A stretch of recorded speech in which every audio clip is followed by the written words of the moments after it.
Je préfère mener une vie aussi normale que possible, et je l'apprécie, c'est pourquoi j'ai décidé de ne pas trop m'impliquer dans la campagne. Telles sont les paroles de Melania Trump, l'épouse de l'ancien président Donald Trump, une figure qui a toujours suscité mystère et fascination.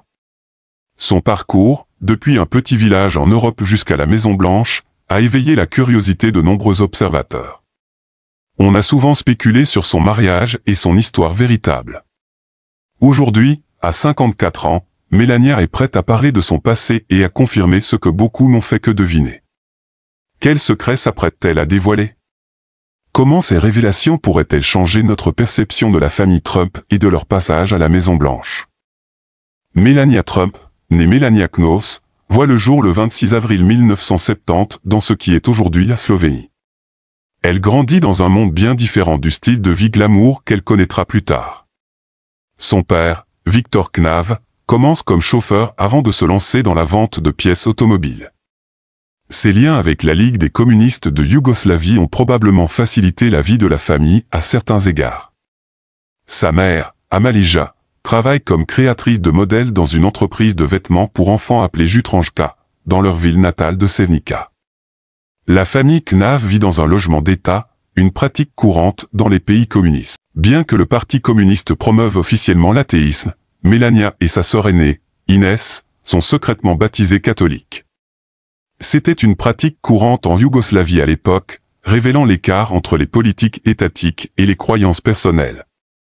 La famille compte également un demi-frère plus âgé, issu d'une précédente relation de Victor, mais Melania ne le rencontrera jamais. Dès son plus jeune âge, Melania baigne dans l'univers de la mode.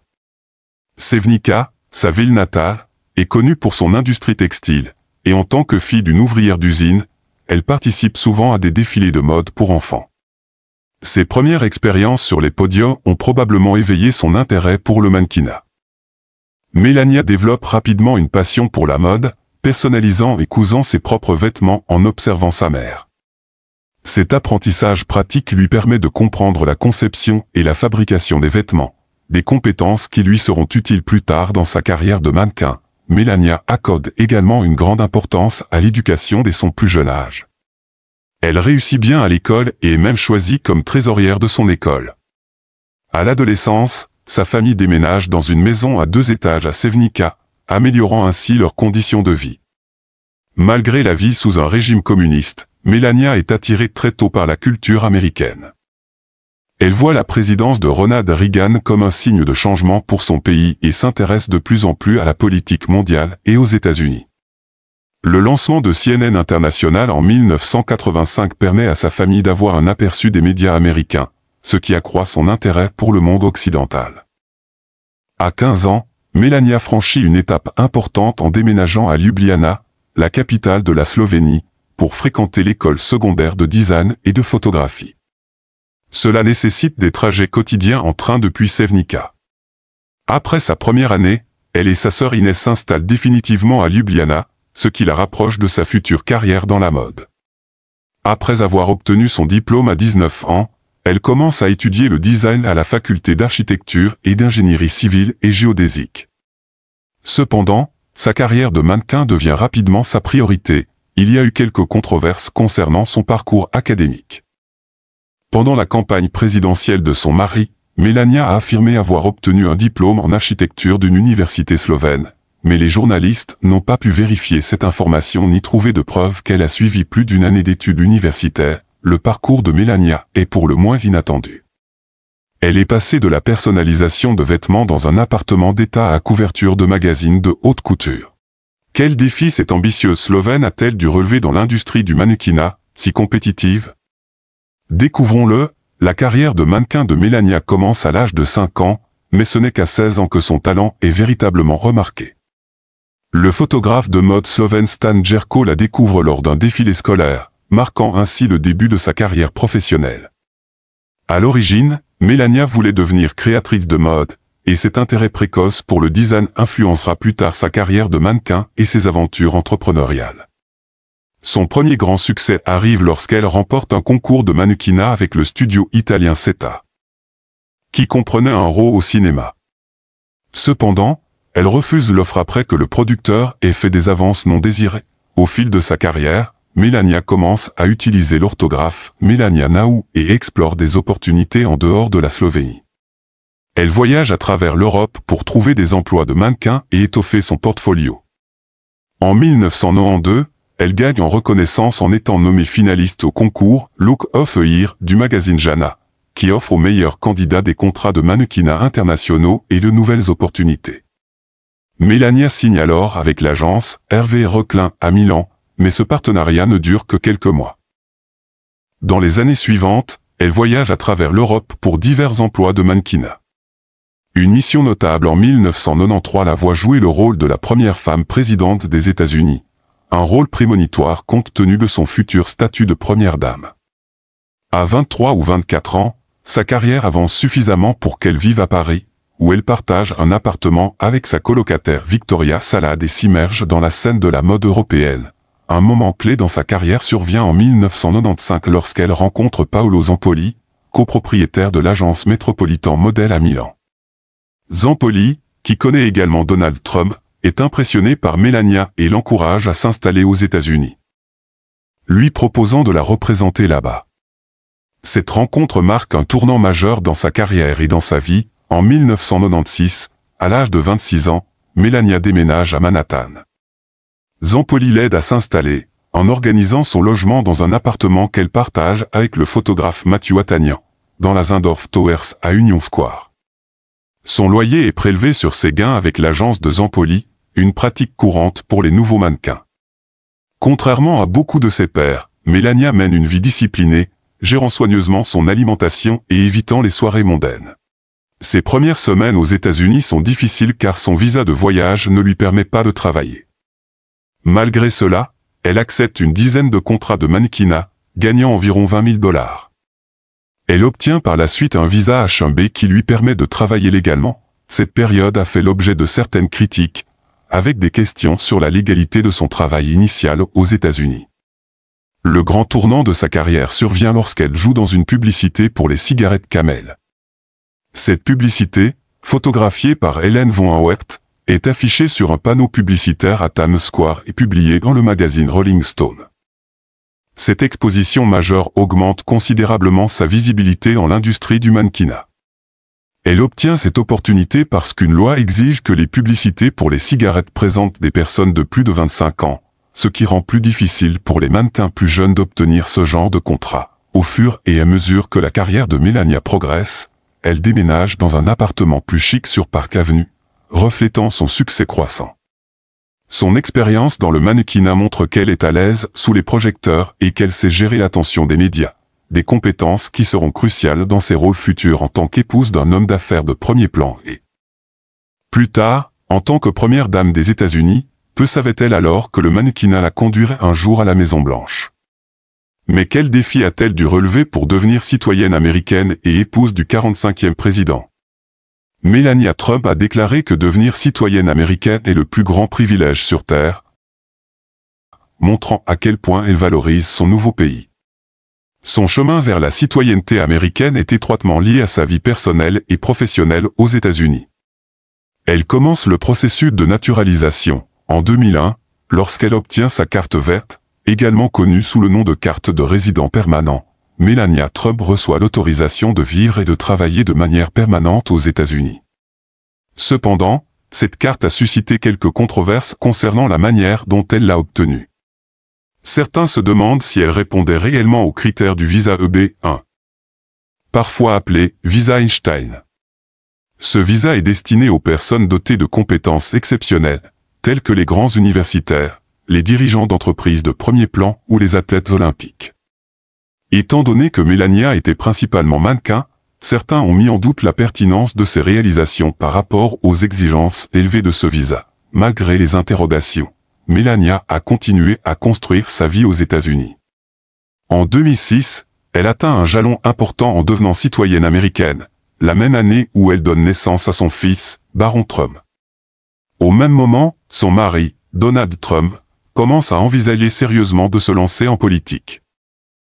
La date de sa naturalisation est importante, car elle précède les projets politiques de son mari, évitant ainsi que son statut d'immigré ne devienne un problème lors de futures campagnes. L'histoire de la citoyenneté de Melania met en lumière un aspect curieux de la politique d'immigration américaine. En tant que citoyenne naturalisée, elle a pu parrainer ses parents, Victor et Amalijah Knave, pour immigrer aux États-Unis, un processus appelé « migration en chaîne », un système que Donald Trump a critiqué pendant sa présidence. L'immigration des Knave est devenue un sujet d'intérêt, car, alors que l'administration Trump cherchait à limiter l'immigration basée sur la famille, les parents de Melania en bénéficiaient. Ils sont devenus citoyens américains en 2018, durant la présidence de Trump. Melania s'est distinguée parmi les premières dames comme la deuxième femme née à l'étranger à occuper ce poste. Après Louisa Adams, née en Angleterre. Elle est également la première citoyenne naturalisée à devenir première dame. Son passé d'immigrante a attiré à la fois l'intérêt et la controverse. D'une part, son histoire représente le rêve américain classique, une immigrée qui arrive aux États-Unis, construit une carrière réussie et atteint une position élevée. D'autre part, les politiques d'immigration strictes de son mari ont créé un contraste complexe et parfois inconfortable avec ses racines d'immigrés. Même après être devenue citoyenne américaine, elle et son fils baron ont conservé leur citoyenneté slovène. Cette double citoyenneté illustre la nature complexe des identités immigrantes. Les gens gardant souvent des liens avec leur pays d'origine tout en embrassant leur nouveau pays. Melania parle souvent de son parcours d'immigrante, soulignant les démarches légales qu'elle a suivies pour devenir citoyenne. Son histoire a été utilisée à la fois pour louer et critiquer certaines parties du système d'immigration américain, selon les points de vue. En tant que première dame, le passé d'immigrante de Melania lui a offert une perspective unique à la Maison-Blanche. Elle avait le potentiel de combler les écarts culturels et de partager son expérience d'immigré au plus haut niveau du gouvernement. Cependant, des débats existent quant à la mesure dans laquelle elle a réellement exploité ce passé dans son rôle. Melania et Trump se rencontrent pour la première fois en septembre 1998 lors d'une soirée à New York. Paolo Zampoli, un ami commun, les présente alors que Trump est accompagné d'une autre femme. Malgré cela, Trump manifeste son intérêt pour Melania et lui demande son numéro. Elle refuse avec audace et lui demande plutôt son numéro. Impressionné par sa confiance, Trump lui donne plusieurs numéros personnels. Leur premier rendez-vous a lieu une semaine plus tard, Melania adoptant une attitude détachée pour maintenir l'intérêt de Trump. Elle remarque des similitudes entre Trump et son père, ce qui la rend peut-être plus à l'aise dans la relation. Leur romance connaît quelques hauts et bas. Ils se séparent brièvement lorsque Melania aperçoit l'ex de Trump, Kara Young, au Trump Tower, mais ils se réconcilient en une semaine. Fréquenter Trump offre à Melania de nouvelles opportunités et connexions. La notoriété de Trump lui ouvre des portes dans sa carrière, et elle le trouve plus respectueux que d'autres hommes dans l'industrie du mannequinat. Leur relation devient publique en 1999 lorsqu'ils apparaissent ensemble dans l'émission de Howard Stern, répondant à des questions osées. Cela marque le début d'une attention médiatique accrue pour Melania, à mesure que leur relation se développe. Trump emmène souvent Melania à des réunions d'affaires pour mettre en avant sa beauté, mais il la tient à l'écart des affaires réelles en raison de ses problèmes passés avec sa première épouse. En octobre 1999, Trump annonce sa candidature pour la nomination présidentielle du Parti de la Réforme. Melania le soutient, se voyant dans un rôle traditionnel de première dame, semblable à celui de Betty Ford ou Jackie Kennedy. L'idée qu'un mannequin puisse devenir première dame attire beaucoup l'attention des médias. Leur relation connaît un obstacle majeur en janvier 2000. Lorsque des nouvelles de leur rupture font surface. Les rapports sur qui a mis fin à la relation sont contradictoires, mais ils restent en contact et se remettent ensemble quelques mois plus tard. En 2001, Melania obtient sa carte verte, sécurisant ainsi son statut aux États-Unis. L'année suivante, elle emménage avec Trump à la Trump Tower. Trump la demande en mariage le jour de son anniversaire, le 26 avril 2004, alors qu'ils se rendent au Met-Gala. Il déclare plus tard que son absence de pression pour le mariage l'a rendu plus disposé à s'engager, et y attribue ses récents succès à l'influence de Melania. Melania s'avère plus compatible avec Trump que ses précédentes épouses, le soutenant discrètement tout en restant confiante. Pour le mariage, Melania se rend à Paris avec Anna Wintour et André Léon pour choisir une robe de mariée, optant pour une création de John Galliano. Elle apparaît sur la couverture de Vogue dans la robe, suscitant beaucoup d'enthousiasme avant le mariage. Le couple se marie le 22 janvier 2005 à l'église Bethesda by the Sea à Palm Beach, en Floride. Ils organisent une réception somptueuse à la résidence Mar-a-Lago de Trump, planifiée par Melania et l'organisateur d'événements Preston Bailey. De nombreuses célébrités, musiciens, athlètes, cadres des médias et personnalités de la télévision assistent à l'événement. La sœur de Melania, Inès, est sa seule demoiselle d'honneur. Après le mariage, les Trump partagent leur temps entre trois résidences, la Trump Tower à New York, le Trump National Golf Club dans le New Jersey et Mar-a-Lago en Floride. Melania fait construire un spa privé au dernier étage de la Trump Tower pour son usage personnel. Le couple ne passe pas beaucoup de temps ensemble directement, préférant vivre à proximité l'un de l'autre mais séparément. Trump affirme que cela lui convient car il ne veut pas travailler sur une relation en rentrant chez lui. Melania accepte cette situation, prenant soin de Trump sans se voir comme une chasseuse de fortune.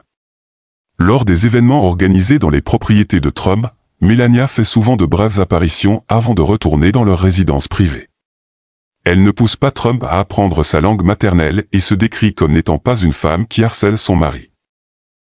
L'annonce de la grossesse de Melania devient rapidement une sensation médiatique, menant à sa deuxième couverture de Vogue. Lors de la séance photo, elle pose enceinte en bikini et manteau ouvert, alliant audacieusement son passé de mannequin à son nouveau rôle de future mère. Pendant sa grossesse, Melania se concentre sur sa famille. Elle passe beaucoup de temps avec sa sœur, qui a déménagé à New York pour être plus proche d'elle, et ses parents visitent souvent, apportant un soutien solide alors qu'elle se prépare à la maternité. Cette période a aidé Melania à se reconnecter avec ses racines tout en entamant ce nouveau chapitre de sa vie. Melania a pris en charge l'aménagement d'une nurserie dans la Trump Tower. Montrant son dévouement à être une mère impliquée dès le début, un événement mémorable pendant sa grossesse fut sa baby shower au magasin de jouets F.A.O. Schwarz. Préfigurant ses futurs efforts philanthropiques en tant que première dame, Melania a insisté pour que tous les jouets et cadeaux soient donnés à un hôpital pour enfants. Cette décision reflétait son sens des responsabilités sociales et son désir d'utiliser sa position pour aider les autres. Le 20 mars 2006, Melania et Donald Trump ont accueilli leur fils, Baron William Trump. Ils ont choisi son prénom ensemble. Donald a choisi le prénom et Melania a choisi le deuxième prénom. Donald avait auparavant utilisé le nom de Baron comme pseudonyme lorsqu'il se faisait passer pour son propre agent de relations publiques, ajoutant ainsi une touche personnelle au nom de leur fils. Après la naissance de Baron, la vie de Melania a changé de manière significative. Elle s'est fortement impliquée dans l'éducation de son fils et s'est retirée de nombreux événements publics auxquels elle assistait autrefois avec son mari. Cette décision montrait son engagement à être une mère active et son désir de fournir un environnement stable et nourrissant pour Baron. Malgré leur vie très médiatisée, un aspect marquant de sa maternité était son utilisation minimale de nourrice. Contrairement à beaucoup de personnes de son cercle social, elle a insisté pour élever Baron elle-même, avec seulement une aide occasionnelle durant ses premières années. Cette approche pratique de l'éducation des enfants la distinguait et montrait son dévouement à être activement impliquée dans la vie de son fils.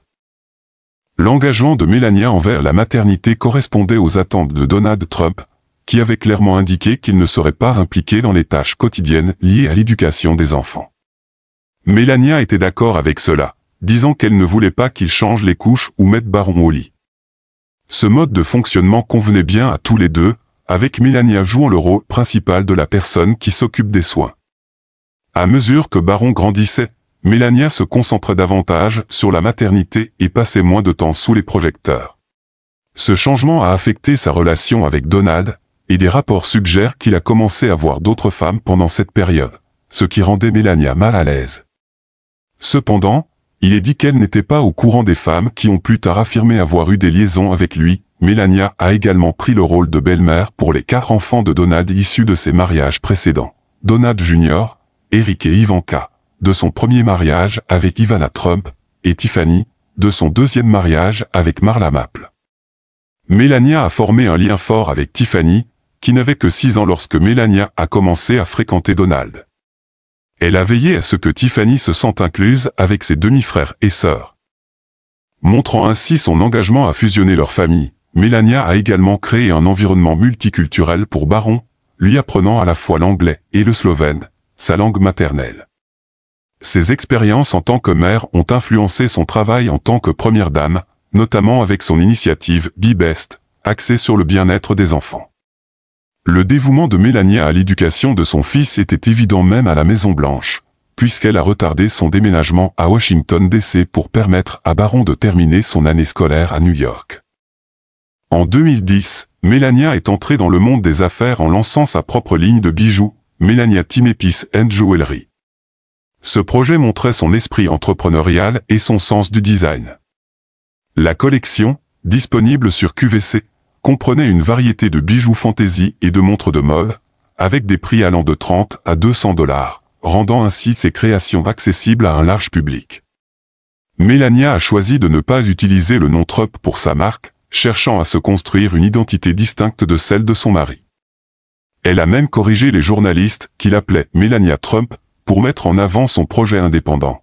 Le processus de conception de Melania était influencé par les villes où elle avait vécu, New York, Palm Beach et Paris, ce qui donnait à ses créations un mélange unique de sophistication et d'expérience personnelle. Sa première collection s'est vendue rapidement, prouvant que ses designs étaient bien accueillis et recherchés. Ce succès montrait sa capacité à comprendre les tendances de la mode et à se connecter avec les clients. Melania a continué à bâtir sur son succès avec sa ligne de bijoux, en lançant de nouvelles collections que les clients adoraient. En 2011, elle a décidé d'étendre son activité en entrant dans l'industrie des soins de la peau avec une nouvelle ligne de produits infusés au caviar appelée Melania Max Skincare. Ce projet montrait son ambition et sa compréhension du marché des produits de beauté de luxe. L'utilisation du caviar, un ingrédient de luxe dans l'alimentation, visait à faire ressortir ces produits de soins de la peau. Cependant, Melania a rencontré des défis lors du lancement de cette nouvelle ligne. Un différend juridique est survenu avec New Sunshine, la société chargée de fabriquer et de vendre ces produits. New Sunshine a annulé le contrat, prétendant qu'un ancien cadre avait accordé un traitement spécial au Trump. Melania a intenté une action en justice pour 50 millions de dollars de revenus perdus, reflétant les enjeux importants et son engagement à protéger son entreprise. L'affaire a finalement été réglée en sa faveur, mais le montant exact n'a pas été rendu public. Malgré les défis juridiques, Melania a montré ses compétences en affaires et comment elle a utilisé son profil public pour créer des produits à succès. En utilisant uniquement son prénom pour le branding, elle cherchait à construire sa propre identité. À mesure que son attention se tournait davantage vers la famille et la maternité, elle a décidé de mettre fin à sa ligne de bijoux. Cette décision reflétait ses priorités changeantes et la difficulté de concilier les affaires avec la vie personnelle. Bien que ses aventures commerciales aient été relativement brèves, elles ont mis en évidence sa créativité et son sens des affaires au-delà de son passé de mannequin et de ses rôles publics. Ces expériences ont probablement influencé son travail ultérieur en tant que première dame, notamment en ce qui concerne son image publique et ses choix de cause à défendre. Son expérience dans le branding et le design l'a aidé à la Maison-Blanche, de la création de son image publique au soutien d'initiatives spécifiques. Ces expériences commerciales lui ont donné une compréhension plus approfondie de l'esprit entrepreneurial et des enjeux économiques, enrichissant ainsi sa perspective pendant son mandat de première dame. J'espère que vous avez apprécié la vidéo. Merci de liker, de vous abonner et de partager vos réflexions dans les commentaires. Merci d'avoir regardé.